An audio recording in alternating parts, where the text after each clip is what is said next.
ગઈકાલે ભારત સરકારે એક ઐતિહાસિક નિર્ણય લીધો છે।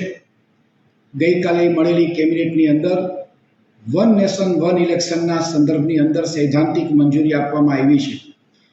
થોડા સમય પહેલાં દેશના પૂર્વ રાષ્ટ્રપતિ રામનાથ કોવિંદની અધ્યક્ષતા નીચે એક મંડળીનું એક સમિતિનું ગઠન થયું હતું। એ સમિતિએ પોતાનો રિપોર્ટ રજૂ કરીને પ્રધાનમંત્રીશ્રીને આપ્યો અને ત્યાર પછી ગઈકાલે કેબિનેટની અંદર એમને સૈદ્ધાંતિક મંજૂરી આપવામાં આવી છે। અત્યાર સુધીમાં ભારત દેશના યશસ્વી વડાપ્રધાને આવા અનેક ઐતિહાસિક નિર્ણયો લીધા છે, જેમાં 370ની કલમ હોય, રામ મંદિરનો પ્રશ્ન હોય, આવા અનેક પ્રશ્નોનો ઉકેલ લાવ્યા પછી વધુ એક દિશામાં એક ઐતિહાસિક નિર્ણય લીધો છે। ત્યારે આગામી દિવસોની અંદર લોકસભાની અંદર આ બિલ પસાર થવાનું છે।